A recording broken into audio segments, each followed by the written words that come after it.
One of my friend did the transplant from here. I met with him. He has got a good density, so he recommended me to go to Satya, and I came here, and then I'm feeling like okay, I should go again for the transplant.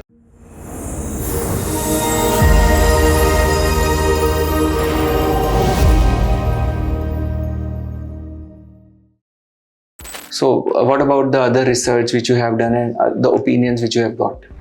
Yeah, so I have went to some hair restoration clinics, that are quite famous. So I have went to a couple of them. So one of them suggested me that you should do the transplant and you should start taking finasteride. So that is the only option you have, and we will plant somewhere around 1600 to 1800 grafts, but you will never get that natural look. Whenever you will wash your hair or you will do oiling, so a scalp will be visible. So I thought, okay, so that's not a good idea. I'm spending like lakhs of rupees for a good hair, right?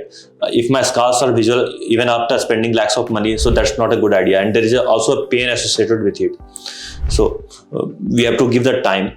So why I will do the transplant? So I have just postponed the idea of whole hair transplant.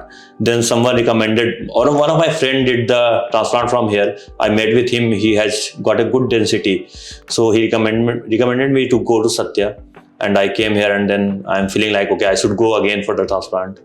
Okay. So your friend got it with me? Yeah, almost 1.5 years back. 1.5 years back? What all medications he is taking? So he has never taken any medication. So he has got all this through transplant only. So I have asked him, are you using finasteride or any other? So he said no, he's all natural. But he mentioned that he underwent actually FUT, not FUE. Oh. So yeah. So any problem with FUT he told you? No, he said that there are no such issue. For a couple of days there were some pain, but not any issue. He also explained me that he has a failed transplant. He did earlier transplant just for 40,000 rupees in Pune.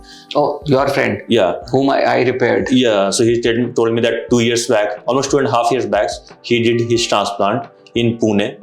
I don't know the clinic name. Just for 40 or 50,000 rupees, but that didn't help him. So he have to again come to you and then get his hair done.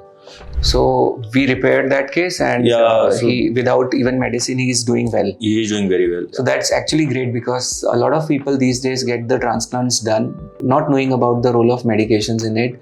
Sometimes you see people who are never told to take the medicine, which is the one end of the spectrum. Probably the doctor doesn't even know that the transplanted hair can thin out, they can fall out, and your existing hair can also have, show some thinning. So the other spectrum is where the medicine is overused, or I would say abused.